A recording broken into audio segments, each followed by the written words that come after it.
estás. Ali tudo é vida, ali tudo é paz, morte e choro nunca mais, tristeza e dor nunca mais.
versículo acrescentado ao que os irmãos escolheram. Eu quero convidá-los a lerem comigo Salmo 89, 15, para fazer um paralelo ao tema em apreço.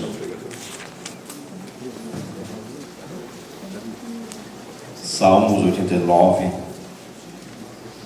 e 15, que nos diz assim: Bem-aventurado o povo que aprendeu a aclamar-te e que anda à luz da tua face, ó Senhor. E outra tradução diz: Bem-aventurado o povo que conhece o som festivo, andará, ó Senhor, na luz da tua face.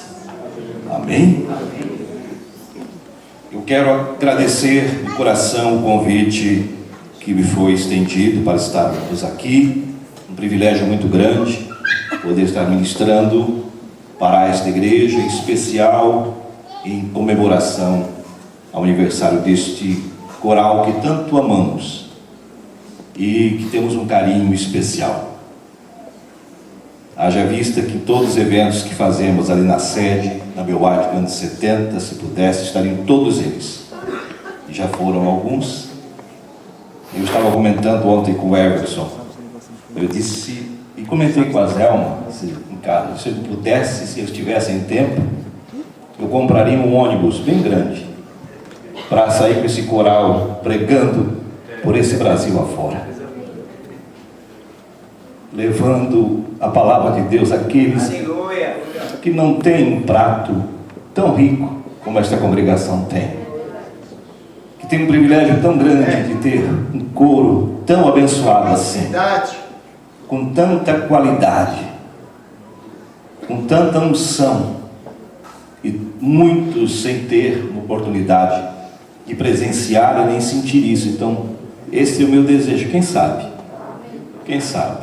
eu posso roubá-los por alguns eventos fora desse estado. E é um prazer estar aqui e rever também vosso pastor Clédio, pastor, nosso amigo João Marcineiro, longas datas, Toninho, da velha guarda, né, Toninho? Nós somos da velha guarda aqui, anos 70. Nós somos remanescentes dessa geração. Está aqui também nosso querido companheiro de viagem Israel, tá? Pastor Idomar.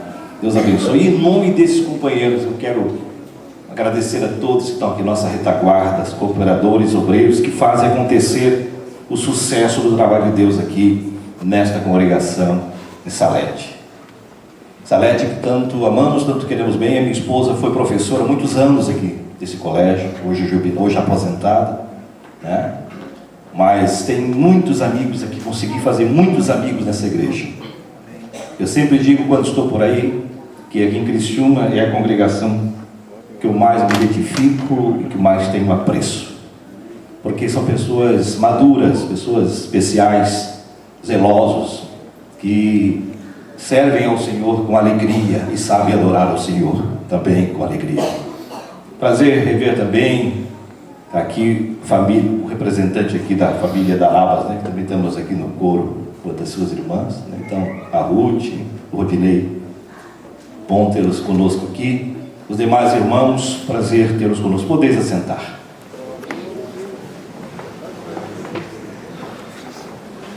Prezados irmãos queridos, falar sobre esse tema, cuidado de escolher, penso que é fundamental e de suma importância que façamos um retrospecto, pelo menos nos situar na tela em apreço sobre esse tema, em que circunstância, em que situação os nossos heróis da Bíblia, Paulo e Silas, se encontravam, quando nesse momento acontece esse milagre, entre muitos outros milagres que já vinham acontecendo com os apóstolos em toda a sua trajetória, desde quando começou a igreja, desde o começo, quando Jesus disse: ide por todo mundo e pregai o evangelho a toda criatura.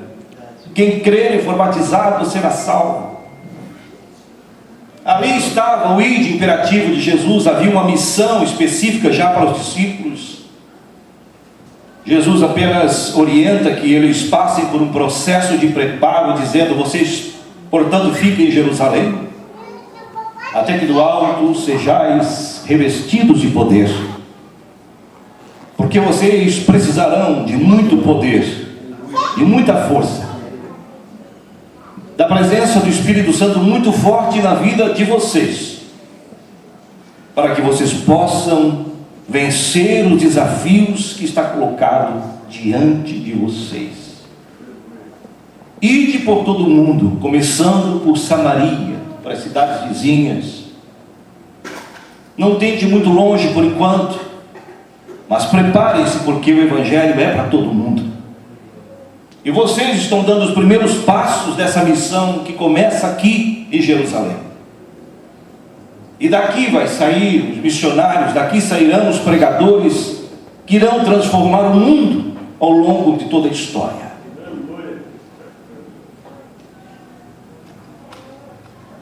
Claro que cada um teve a sua escola teológica, cada um aprendeu naquilo que foi possível, mas a maior escola recomendada por Jesus naquele momento é ficar em Jerusalém, até que venha quem? Gamaliel? Para os estudiosos da Bíblia, exegetas, sabem que Gamaliel era um dos mais nobres conhecedores da lei, com o qual o apóstolo Paulo aprendeu as sagradas letras, estudou, mas não era Gamaliel que eles tinham que chamar para estar em Jerusalém. Jesus disse: ficai em Jerusalém até que do alto. Aleluia. Ficai em Jerusalém até que do alto sejais o que? Revestidos. Por que revestidos? Porque vestidos eles estavam no momento em que aceitaram.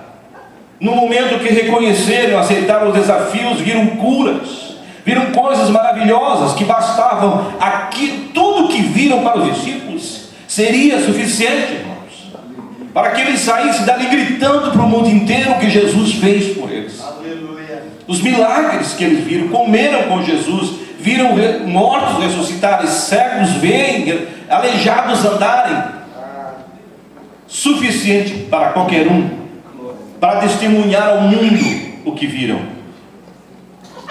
Mas a ordem era ficar em Jerusalém para o revestimento espiritual. O preparo maior para uma igreja não é uma formação teológica. Ela é muito importante, ela é básica, ela é fundamental. Mas uma formação teológica sem o poder de Deus na vida de um homem não resolve nada.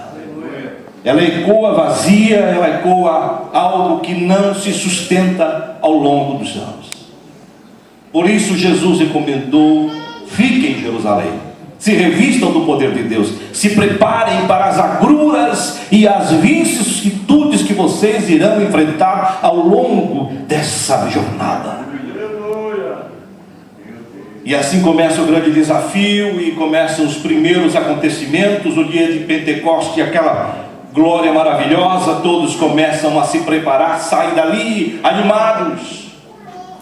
Mas já no começo começam as primeiras divisões, as primeiras dissensões, os primeiros desafios.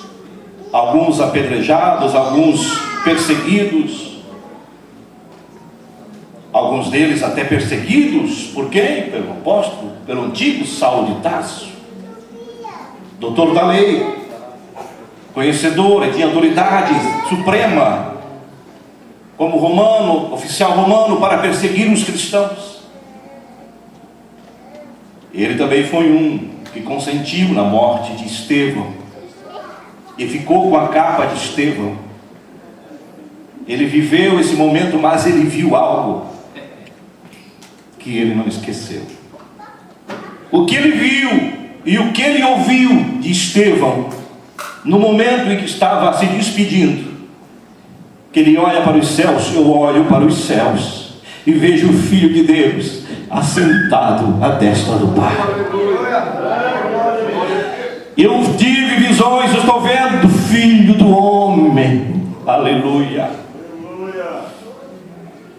Saulo sai dali transtornado e tenta se recuperar dessa situação, mas o ódio e toda aquilo que ardia do radicalismo judaico, impregnado neles por não conhecerem, não entenderem o Evangelho. Saulo sai agora em direção a Damasco, procurando também atingir os irmãos que estavam em Damasco. E lá já a palavra de Deus já tinha estava chegando também em Damasco, já tinha irmãos convertidos em Damasco. Mas no meio da estrada, do caminho, acontece tudo que vocês já sabem. Um homem cheio de poder e cheio de determinação, literalmente cai do cavalo. Sai cego, humilhado. E Deus fala com ele, diz: Saulo, Saulo, por que me persegues? Dura para ti recalcitrar, perseguir os meus, mas eu quero que você realmente seja o meu instrumento. Já que você se reveste dessa autoridade, parece que vejo Jesus preparando, ele dizendo: eu vou precisar de ti. Já que você tem esse furor contra mim, eu vou usar esse furor contra mim para você ser o meu apóstolo para os gentios. E a sabedoria de Deus é suprema, irmãos. Deus trabalha de forma correta e precisa, por isso Ele é Deus. Os demais apóstolos não teriam condição de fazer o que o apóstolo Paulo fez. Sem o apóstolo Paulo, o cristianismo teria dificuldade de se expandir para o mundo. Os irmãos concordam com isso? E sabe por quê? Porque os demais apóstolos, eles viviam em função do judaísmo de uma forma radical, e eles estavam preparados para conviver com aquele judaísmo tradicional. E eles não tinham o conhecimento e a sabedoria que Paulo tinha para poder conviver com circunstâncias adversas que o apóstolo Paulo teve que viver, a ponto de chegar diante de um dos imperadores, como Festo e Félix.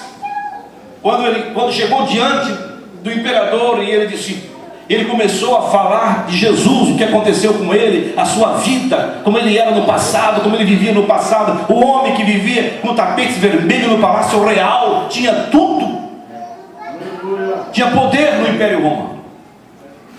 E Félix olha para ele e diz: mas como, Paulo? Como, Saulo? Uma pessoa como você, inteligente, doutor da lei, conhecedor de todo conhecimento, agora está aqui preso na minha frente. Você foi meu colega de universidade, agora está aqui numa situação dessa.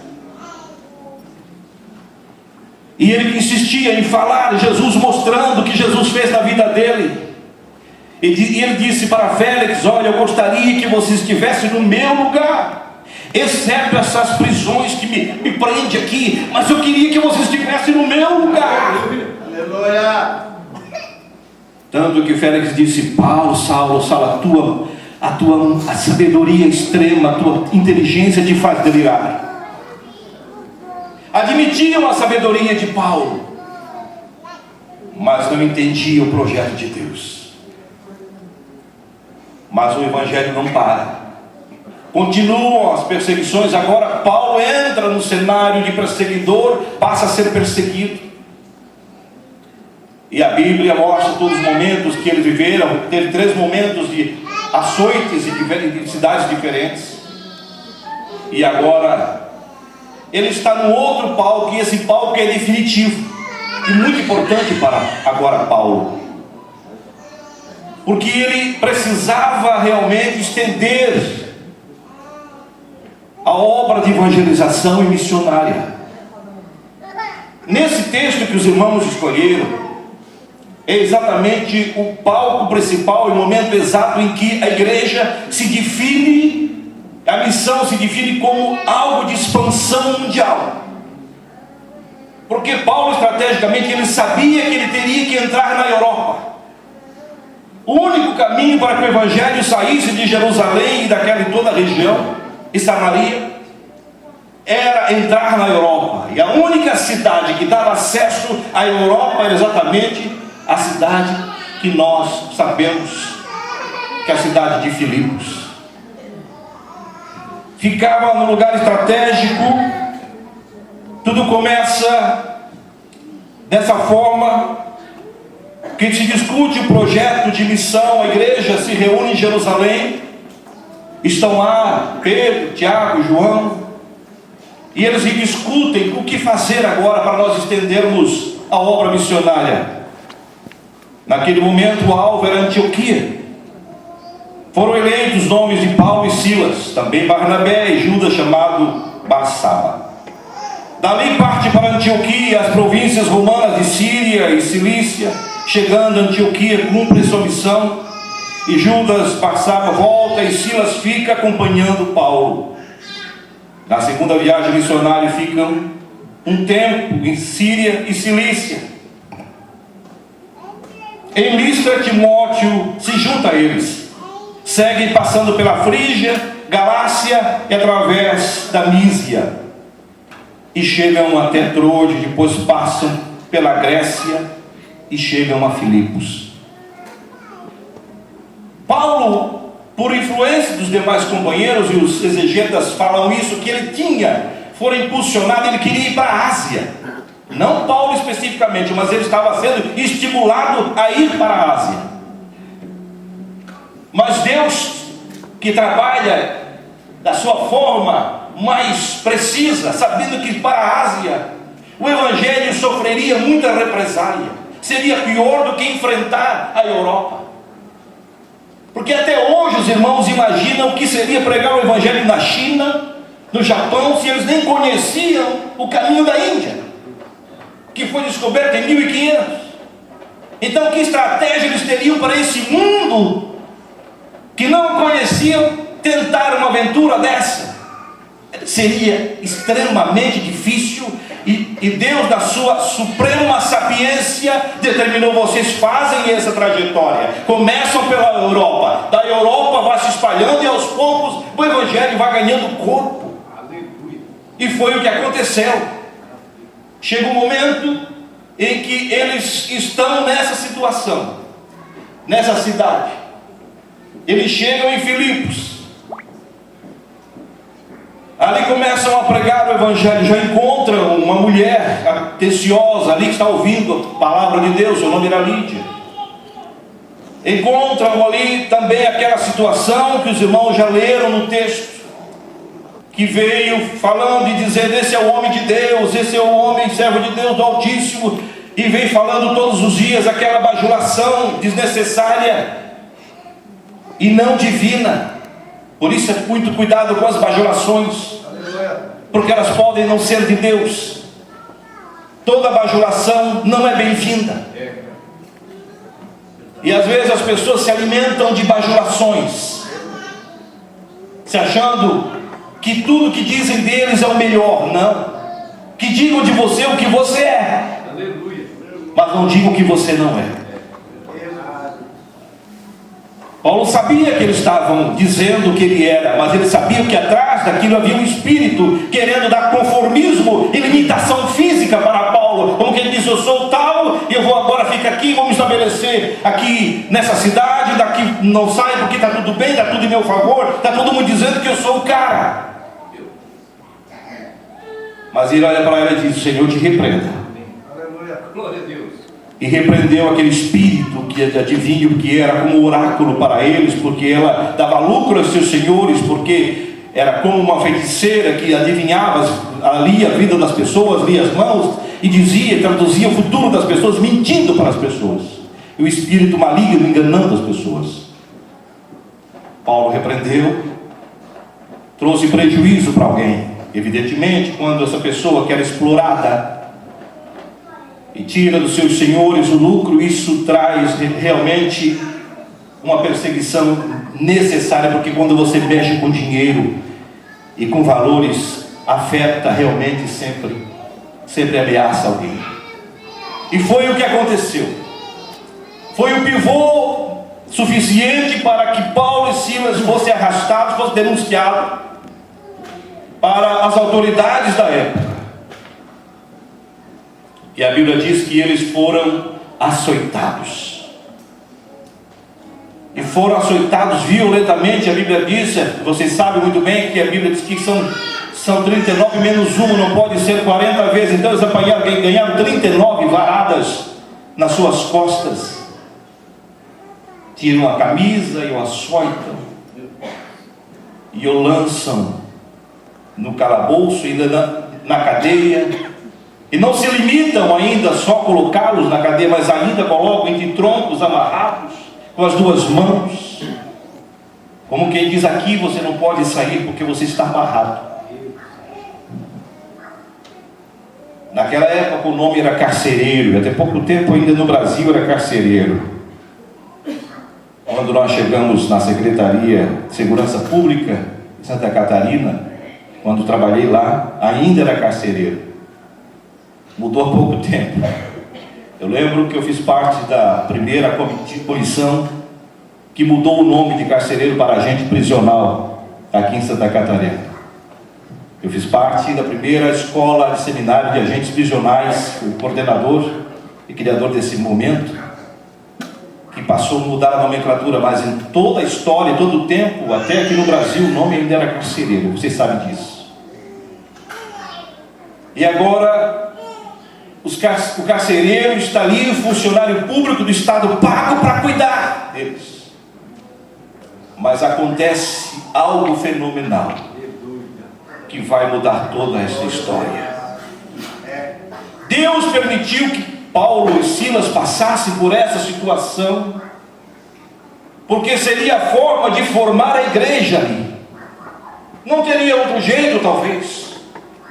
Parece que só pregando não teria o resultado que teve na mesma circunstância, porque esse momento histórico e esse milagre mexeu com as vidas das pessoas. Se Paulo fosse tentar um por um pregar o evangelho, ele ganhava um aqui, perdia outro ali, porque vinha outro judeu tentar desfazer o que Paulo pregou. Seria uma luta e uma guerra em glória. Mas Deus permitiu que eles passassem por esse processo. Quando foram açoitados, colocados no tronco, presos ali, mesmo com dor, sentindo as dores das feridas, dos açoites, eles começam a cantar, oram e cantam, oram, oram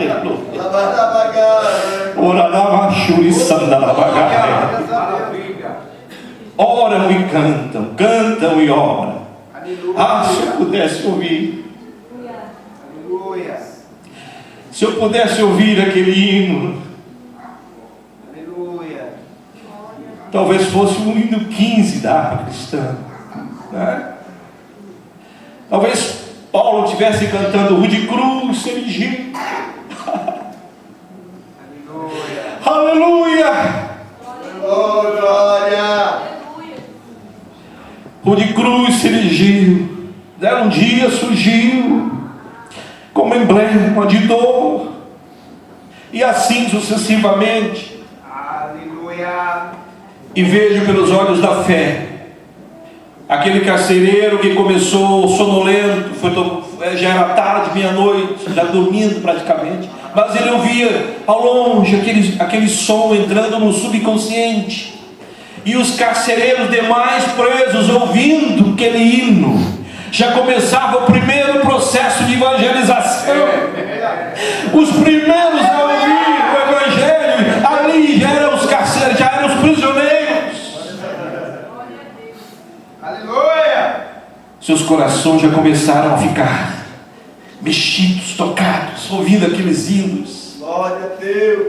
Aleluia, irmãos. Imagina que misto de dor e alegria, mas o apóstolo Paulo sentindo toda aquela dor e tudo aquilo que parecia para nós humanos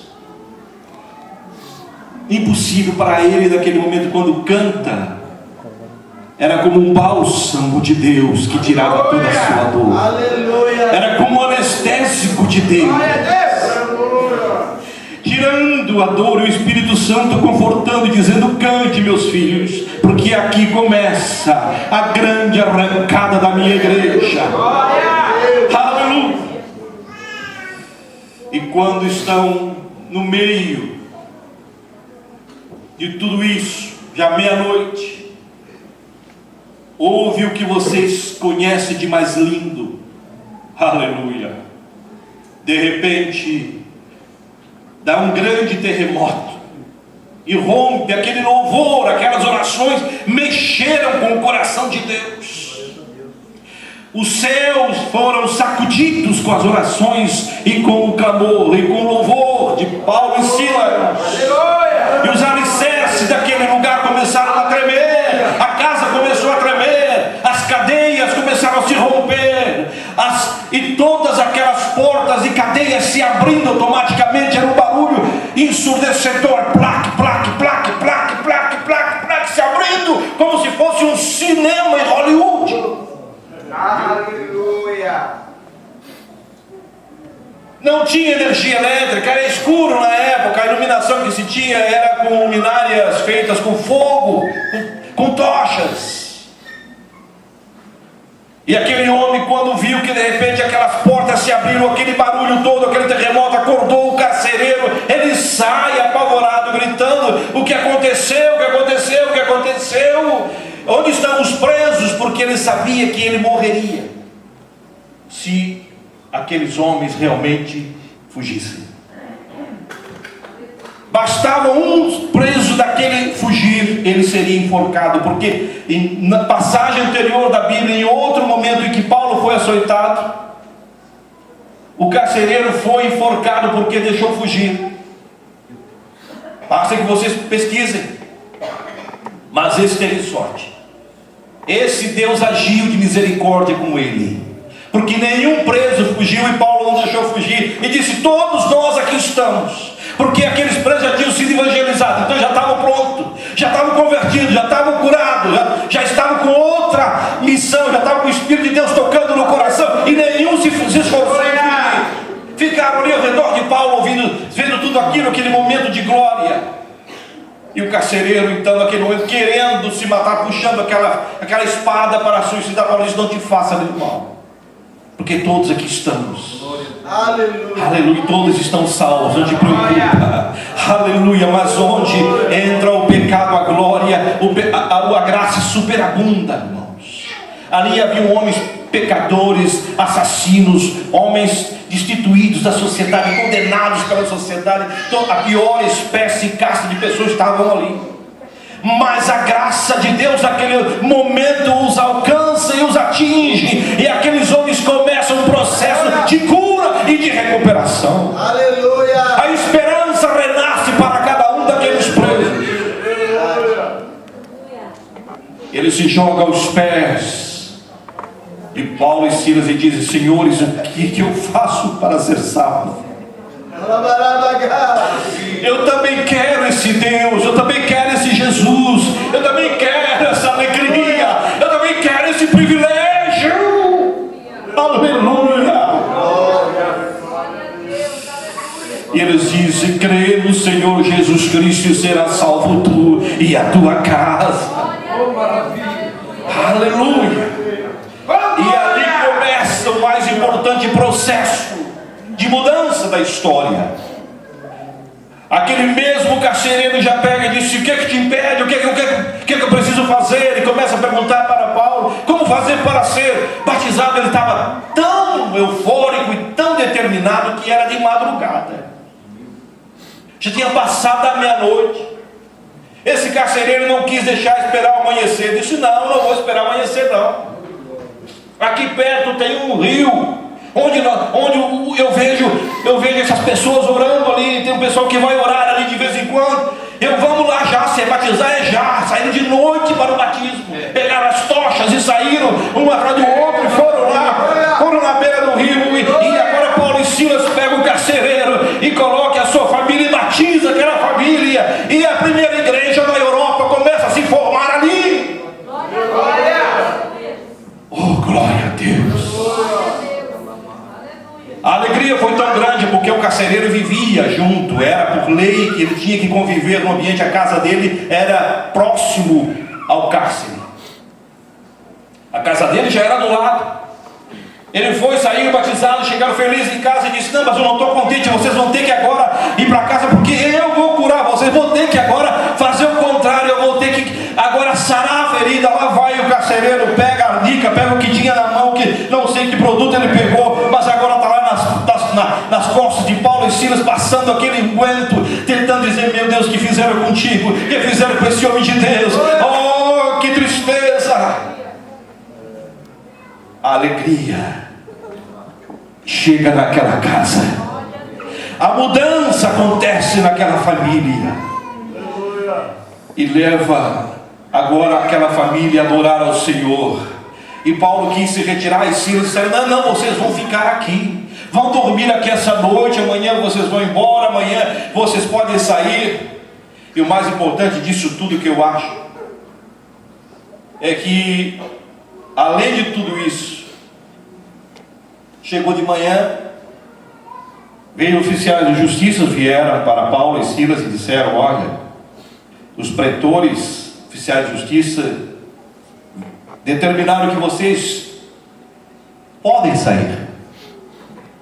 Paulo disse: não, senhores, eu sou cidadão romano, vocês me açoitaram, vocês me prenderam, vocês me perguntaram a minha origem, quem eu era. Eu fui soldado romano, eu servi essa pátria, eu servi esse país, tenho minha origem romana, e vocês não poderiam fazer isso. Vai lá e diga para mim sair daqui, eles têm que vir aqui pedir perdão para mim. E quando os oficiais de justiça chegaram, informaram aqueles que mandaram prender Paulo e Silas, eles se apavoraram, ficaram temerosos, vieram até Paulo e Silas, pediram perdão, pediram desculpa e liberaram os nossos heróis da fé para começar a maior caminhada de evangelização para o mundo. E ali começa, querida igreja, o processo mais lindo e importante para o mundo, porque se estabelece os primeiros crentes daquela igreja, o carcereiro, que era de Filipos, que é da primeira cidade da Europa, que era uma cidade que fora conquistada exatamente por Filipos II, que era o pai de Alexandre o Grande.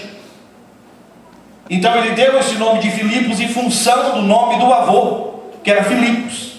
Era uma cidade militar, era uma cidade que todos os ex-funcionários públicos do Estado normalmente iam para aquela cidade. Eram pessoas de bem, de poder, de aquisição. Tanto é que o apóstolo Paulo, quando escreve aos Tessalonicenses, ele trata como minha coroa, porque ele diz aquela igreja que ela foi a igreja que mais sustentou Paulo em todas as viagens missionárias. E ele reconhece tudo que aquele povo fez por ele, o que os filipenses fez por ele, porque na verdade aquele povo tinha uma certa estrutura, aquele país, aquela colônia, porque era uma colônia romana, era uma cidade grega, mas era conquistada pelos romanos. E esse Filipos II deu o nome, né? Recebeu Alexandre o Grande, deu o nome dessa cidade por isso. Então era uma cidade muito interessante estrategicamente, porque ela fazia divisão com a Ásia Menor, com a Europa, e dava espaço para entrar em qualquer situação que quisesse. Estrategicamente era ali que Paulo queria estar. E ele começa então a avançar, começa a formar. Ali encontram Lídia, a vendedora de púrpura. Então vocês veem que ali encontram já uma igreja multicultural, socialmente, pessoas diferentes, classe social. Tem ela com a vendedora de púrpura, que tinha uma vida relativamente bem boa, porque púrpura era consumida apenas pela classe nobre, era algo usado pela nobreza da época. Ali tinha um carcereiro, que era um funcionário público, e tinha aqueles que se converteram, que foram chegando para aquela igreja e formaram a igreja de Filipos ao longo da história. Então, irmãos, quando vocês escolhem esse tema e trazem esse tema aqui, dali, o dia em que o louvor subiu ao céu, não foi só o céu. Foi o louvor, a oração e a oportunidade da evangelização para o mundo. Aleluia. Mas isso tem que considerar, acima de tudo, que ali tinha o papel do louvor e da adoração. Que é exatamente esse papel que nós estamos aqui falando nessa noite. É esse ênfase que nós temos que dar também, e não podemos esquecer da importância do louvor na vida do cristão, na vida do salvo, na vida da igreja. A importância do louvor em qualquer situação, em qualquer lugar. Tanto é que o salmista diz: apresentai-vos a Ele com canto, com sacrifício de canto, porque é o sacrifício de louvor que fazemos a Ele. Então o louvor é algo essencial na vida do cristão, é algo que não pode ser esquecido e menosprezado. A orquestra, o conjunto coral não pode ser algo que fica 40 ou 30 minutos antes do culto, não. Ele é o culto. É ali que começa a adoração, é ali que começa o louvor, é ali que começa a preparação para a palavra, é ali que o Espírito Santo começa a trabalhar, a movimentar as águas. É ali que Deus usa seus filhos. É ali que o louvor se manifesta. É ali que eu vejo aqui no Nossa Senhora da Salete esse coro maravilhoso, que tem um nome maravilhoso, Orvalho de Hermon, que já escolhe, porque o Orvalho tem um sentido de algo que vai descer, que desce suave, que desce macio sobre a alma, sobre o coração. Glória a Deus. Aqui no Orvalho de Hermon tem um maestro, aleluia, filho de um grande amigo meu, saudosa memória, Nereu Goulart, que ele traz o DNA desse grande homem de Deus que foi meu companheiro de luta e de batalha, que vivemos alguns anos, mais de 15 anos, pregando por essa cidade vizinha, por esse estado. Campanha Cristo, a única solução. Estava ali Nereu Goulart comigo, técnico de som, ele que instalava as barracas, ele que cuidava do transporte, cuidava de tudo. Era um homem que fazia tudo. E não tem aquela história dizendo que a árvore, que o fruto nunca é longe do pé. Aí, aqui vocês têm um Samuel, que Deus deixou aqui, aleluia, trouxe para cá, porque já tem uma herança de um pai que deixou esse exemplo de vida, de luta, de determinação, aleluia, que batalhou conosco cada momento, e eu convivi cada momento de lágrima da vida dele, de luta, mas hoje descansa com o Senhor, aleluia. Nesse momento ele está lá com o Senhor, descansando nas hostes celestiais. E é isto que nós precisamos mesmo, é nos preparar para aquele dia, preparar a nossa vida, a nossa alma, para estar diante do Senhor para todo sempre. Aleluia. E é isto que o texto chama de louvor e adoração. E é isto que o salmista chama de som festivo. E diz: bem-aventurado o povo, o coral, a igreja que conhece o som festivo. Andará, ó Senhor, na luz da sua face.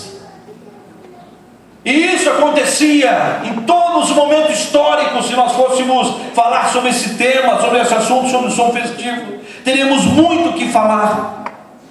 Cada momento histórico que se viveu, que a Bíblia fala de que o som festivo acontecia na vida dos cristãos, dos fiéis, dos apóstolos, dos profetas, dos homens de Deus, tudo era com som, tudo era com manifestação de som. Eram as trombetas que estavam com os sacerdotes, com os levitas. Eram os sacerdotes quando iam ministrar. O sumo sacerdote entrava uma vez por ano no Santo dos Santos, e ao redor da sua sobrecapa, onde ele se vestia, tinha ali os urim e tumim. Era campainhas de ouros que ficavam na orla dos seus vestidos.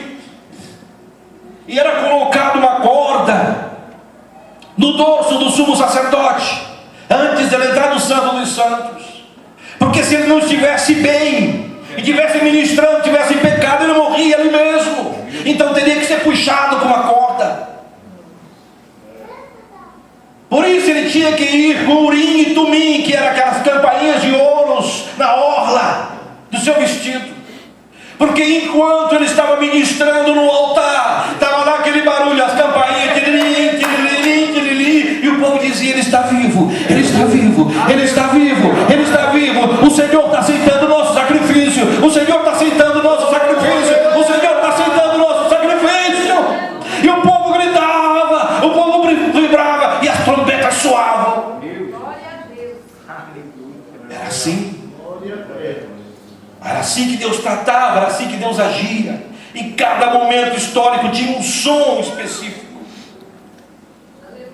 E eu chego a perguntar: qual é o som que nós estamos ouvindo hoje? Hein? Qual é o som que os nossos filhos estão ouvindo hoje? Qual o som que nossas filhas estão ouvindo hoje? Será que é o som das novelas das 8, das 9, das 10? Será que é o som do rock and roll, das músicas deliciosas? Será que os iPads, iPods, iPhones da vida, colocados na mão do seu filho adolescente, estão sendo monitorados suficientemente para sabermos que música ele está ouvindo? Eu estava assistindo essa semana, até eu transcrevi aqui algum texto, mas não vai dar tempo para falar. Mas eu não pecaria na omissão de dizer o que eu ouvi numa entrevista do pastor Sóstene, neurolinguista e jornalista, que ele fez ao pastor Subirá.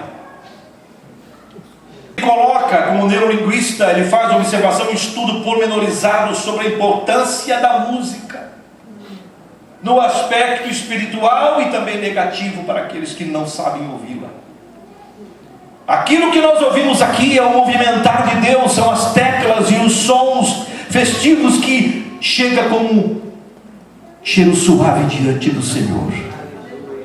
Quando nós cantamos e colocamos e abrimos a nossa boca e movimentamos o ar, que mexemos com a nossa corda vocal, nós mexemos, como diz no grego e no aramaico, o ahar de Deus, aquilo que nós chamamos de pneu de Deus, que é o sopro de Deus, que nós recebemos no Éden. E aí nós colocamos para fora aquilo que o coração está cheio, do que a alma está cheia. E esse pneu de Deus começa a colocar aquilo que ele recebeu como estímulo externo ou interno para fazer o que ele pretende fazer. Aleluia. Quando nós usamos isso para elevar e para engrandecer a Deus, nós entramos numa sintonia direto com os céus, e por isso nós choramos, e por isso nos alegramos, e por isso nós vivemos cantando em casa, por isso nós vivemos andando para cima e para baixo, dirigindo onde estiver, cantando e recebendo o batismo do Espírito Santo, porque é o pneu de Deus agindo em nossa vida, é a comunhão com Deus.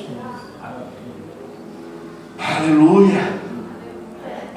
Quantas vezes você e eu cansei de estar dirigindo nessa BR ao longo dos anos, muitos anos trabalhando em Florianópolis, indo para cima e para baixo, e ser renovado no Espírito, relembrando hinos antigos, hinos do passado, e as lágrimas vêm.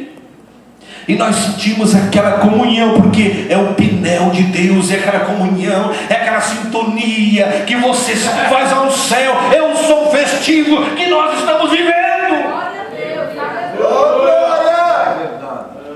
Lembra daquele corinho que diz assim: brilhando, brilhando, quero brilhar como a luz, brilhando, brilhando, quero brilhar com Jesus.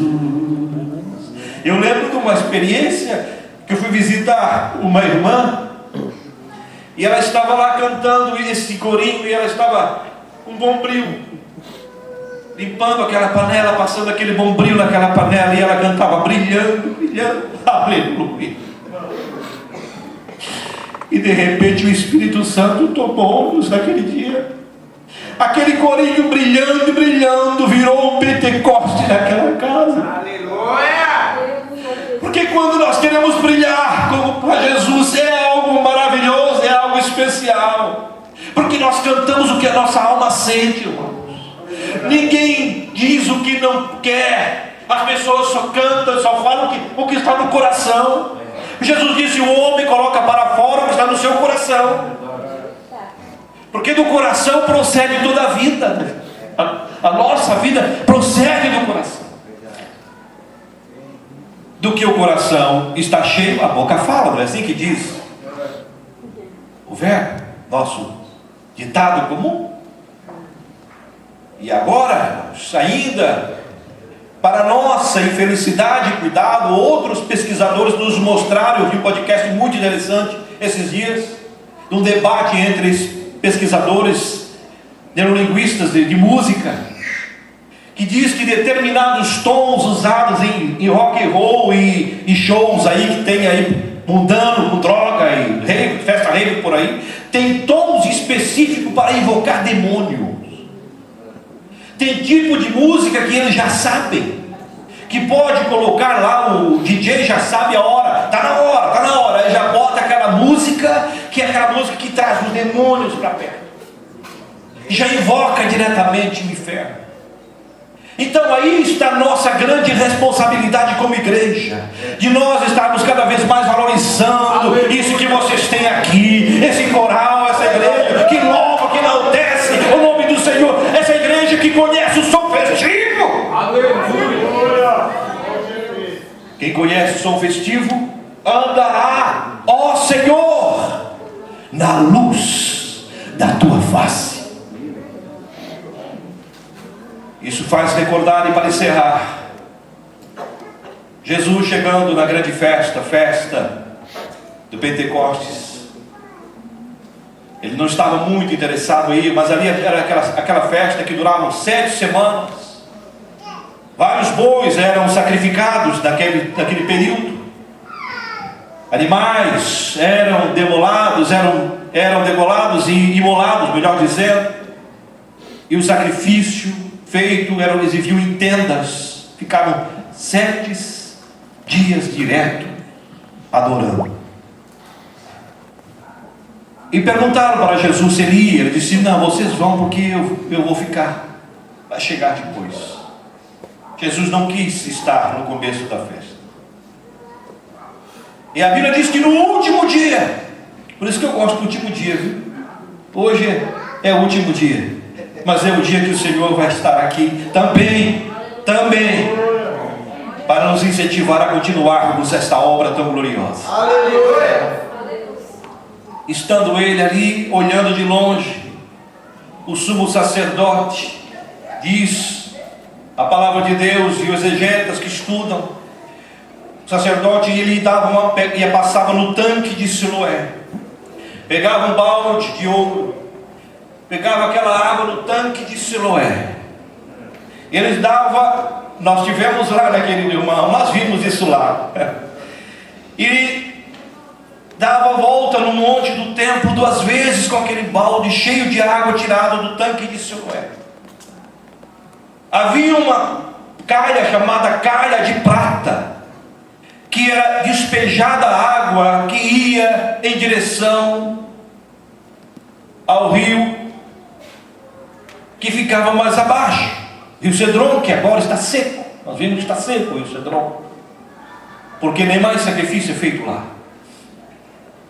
Então, no momento em que o sacerdote pegava a água, o balde, e circulava com aquela água espargindo por todos os lugares, até chegar na calha, o povo começava a ficar atento e observando o que ia acontecer, e os flautistas, os instrumentistas, os levitas se preparando para o momento único e decisivo de louvar e agradecer a Deus pela colheita que teria no ano seguinte, agradecimento a Deus, pedir que Deus honrasse os próximos anos de colheita na vida deles.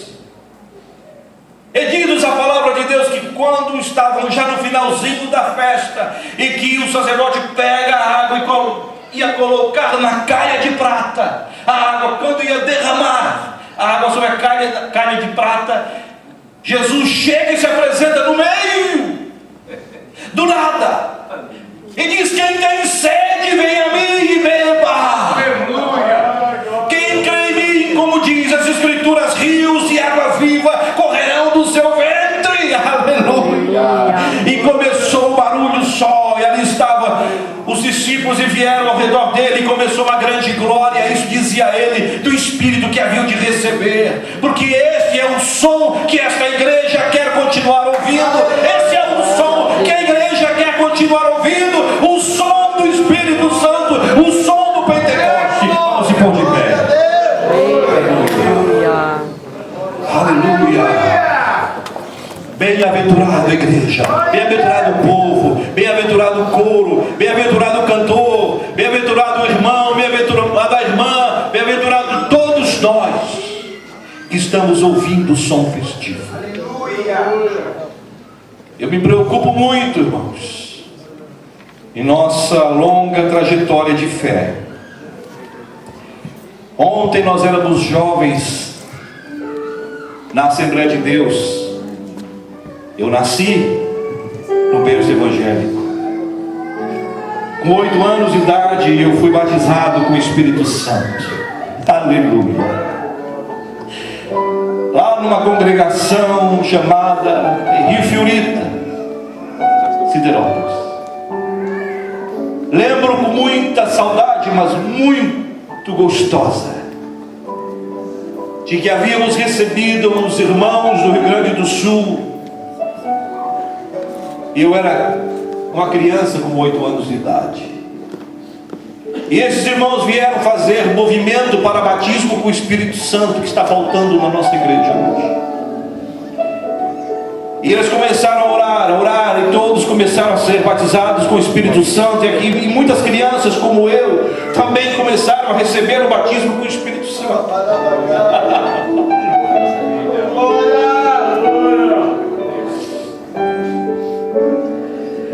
E aquilo, irmãos, foi tão forte para mim.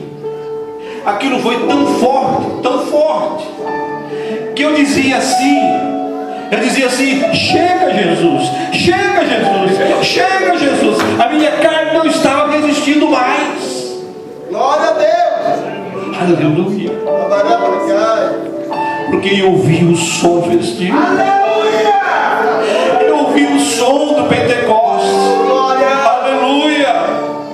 Eu sou dessa geração que nasceu banhado no poder, no batismo com o Espírito Santo. Eu sou dessa geração que viu Jesus caminhar dentro da igreja. A nossa geração viu isso. Eu estava lá, eu estava ali. Meu Deus. Aleluia. Tenho pregado em muitas igrejas por aí, e quero dizer aos irmãos que estou triste. O Espírito Santo muito mais, que já não se ouve mais o som festivo, já não se ouve mais o som do Pentecostes.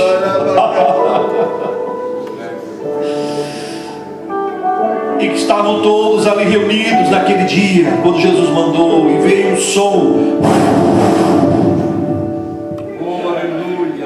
o som veemente que encheu toda a casa. Aleluia.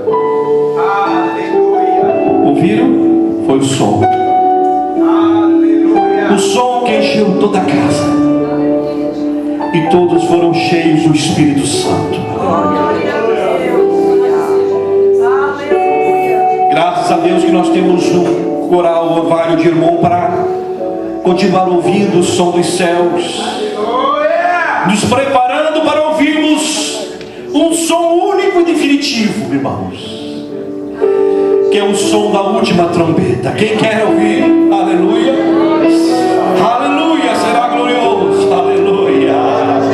Os anjos já estão treinando, já estão começando.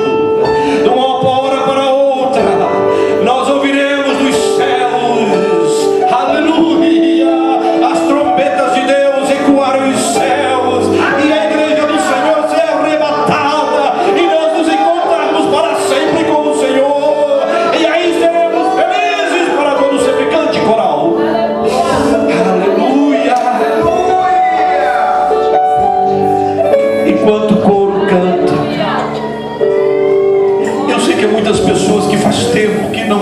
línguas estranhas. Eu sei que há muita gente que está vivendo num rio raso, vazio, raso. E o raso é perigoso, irmãos. O raso, você pode não ter força suficiente para vencer o mundo que estamos vivendo. Daqui para frente será pior. Aleluia. E quando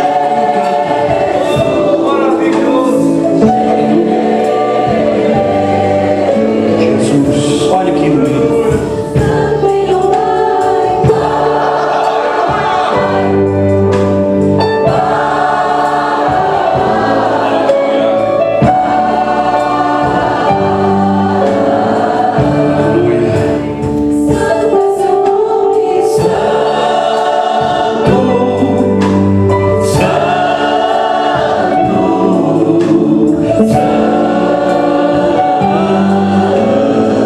Cante, igreja. Aleluia.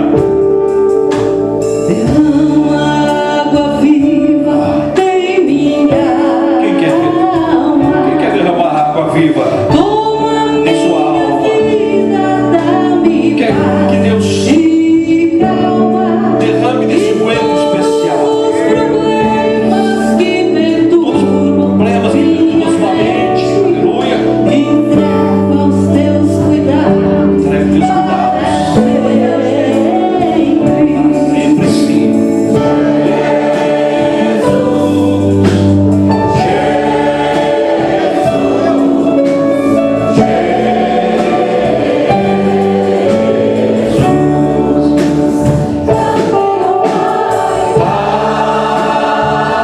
Cante, levante tua mão assim. Levante tua mão para o céu. Levante tua mão para o céu. Adore, adore, adore, adore, adore.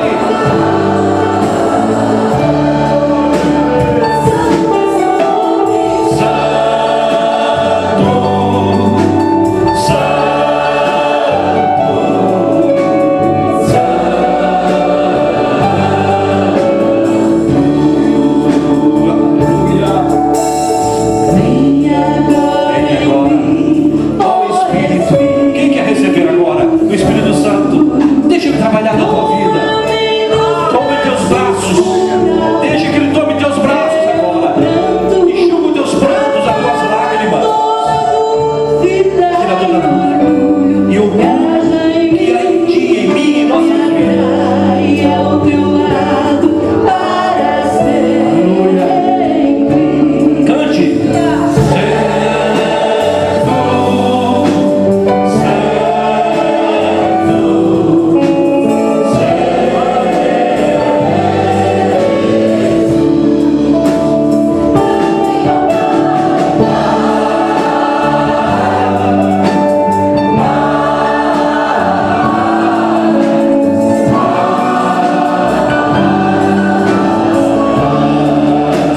Sentimos a tua presença, Espírito Santo. Estamos sentindo a tua presença. Aleluia.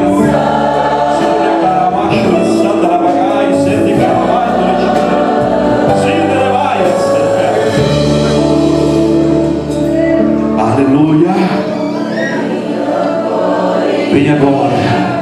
Vem agora o Espírito Santo. Vem agora, Espírito Santo. Vem agora. Som festivo. Venha como um som veemente. Enche toda essa casa.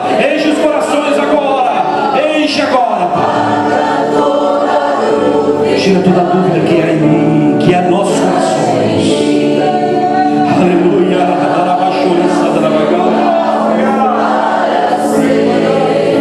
Onde que machadara massuri sandara bagara.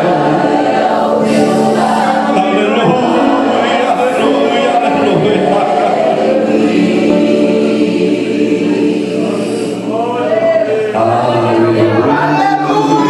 Glória a Deus.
esse coro maravilhoso que Deus tem levantado aqui.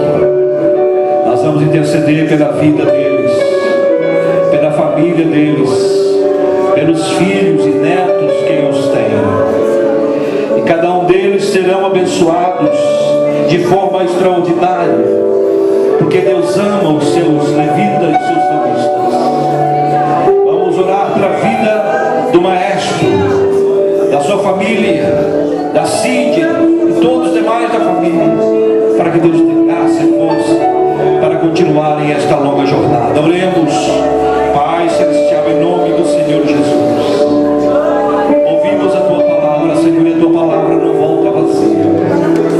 Esta igreja aqui, Senhor, Nossa Senhora da Salete, é uma igreja privilegiada, Senhor, que tem este coro, Senhor, e cujo nome já representa algo de especial e maravilhoso, que é o orvalho de Hermon, que desce de forma suave para curar as feridas e todas as agruras das vidas daqueles que ouvem. Teus filhos, tuas filhas têm sido instrumento com suas vozes de louvor e adoração para a tua igreja, Senhor, com forma de sacerdócio. Pedimos, Senhor, que tu uses cada vez mais, que tu unja cada vez mais as cordas vocais desses musicistas, que sejam abençoados poderosamente, e que tu possas dar ânimo, que não deixe que o desânimo em algum momento seja, Senhor, um tropeço para que algum deles desista, mas que eles sejam protagonistas de um movimento cada vez mais forte de louvor e adoração do teu povo nesses últimos dias.